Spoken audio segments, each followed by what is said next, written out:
Hello, welcome back to another fantasy football video. I hope everyone is doing fantastically well. We only have 5 days until the start of the Premier League season, so I thought I'd make a quick one today on what is going to be my final draft ahead of actually selecting my team for game week 1.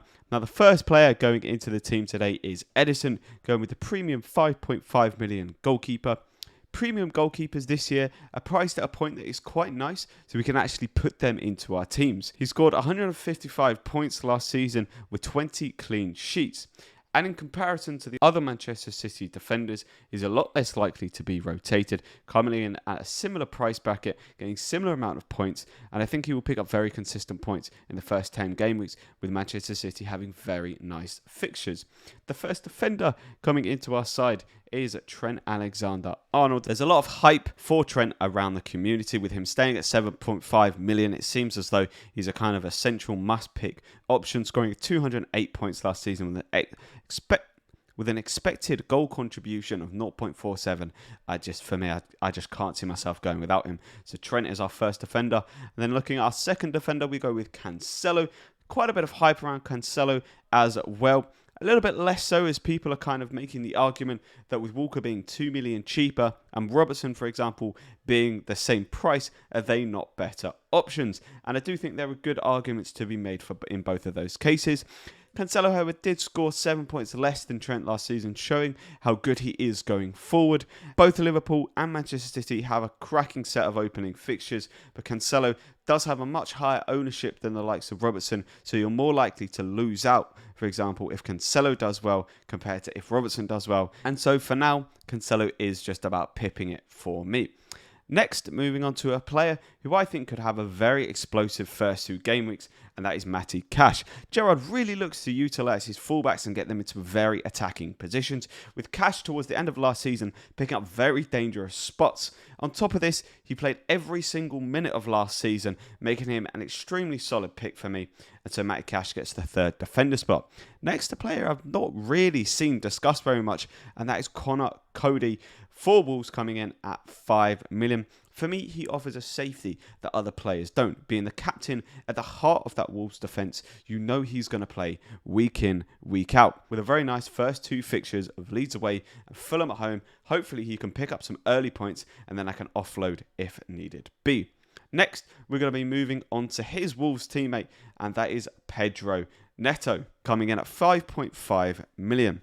Now, in pre-season, Jimenez has picked himself up an injury, and the jury is still out as to whether that is going to be a positive or negative effect for Neto. It could be a negative in the sense that there's less kind of attacking creativity, or a positive in terms of he gets more minutes and so gets himself into more attacking opportunities. What we can say is that the last time he got consistent minutes, he got 11 attacking contributions and an expected goal contribution of 0.39. Making Neto, for me, a decent punt at 5.5 million. Next, we move on to the main man himself, and that is Mohamed Salah. To me, he is just going to be essential. The first 5 game weeks, I can easily see myself captaining him for every single one. Most of the Liverpool attacking output looks like it's going to come through him. And yeah, not too much more to say other than Salah looks fantastic for the start of this season. Next, another one that I've not really seen too much discussion about, and that is Maddison, coming in at 8 million, with a lot of people preferring the other 8 million options around him. Maddison was actually the highest scoring out of all of the 8 million options last season, with Brendan Rodgers coming out and saying in pre-season that this is the best he has ever seen him play. Leicester have a very nice 3 opening fixtures, and Maddison has a decent scoring record against each of those teams.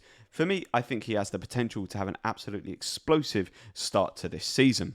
And finally, rounding off the midfield 4 is Martin Odegaard for Arsenal. The main appeal for me is that we know he's going to be playing week in, week out in that number 10 spot. He's just been given the captaincy by Mikel Arteta, and he may not be as explosive as the likes of Gabriel Martinelli, but with those opening 5 fixtures, knowing he's going to be playing week in, week out, I very much expect him to be picking up plenty of attacking contributions. And now he's obviously got someone in front of him who can actually put away the passes he is putting through, with the likes of Nketiah and Lacazette being a little bit lackluster last season.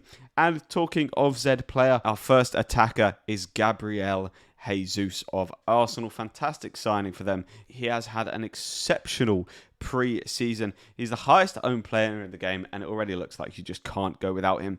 8 million looks like a lovely price for him. And yeah, Gabby Jesus looking to have a very, very strong start to this season. Next is really a decision between two players, and that is Kane and Haaland. I'm favouring Kane here for the Southampton at home fixture. Haaland is yet to settle into Premier League football. We saw he struggled somewhat against Liverpool in the Community Shield, and Harry Kane has got a decent pre-season under his belt, and thus I'm going for Kane here. And so this is kind of my final draft ahead of game week 1. I think it looks all right.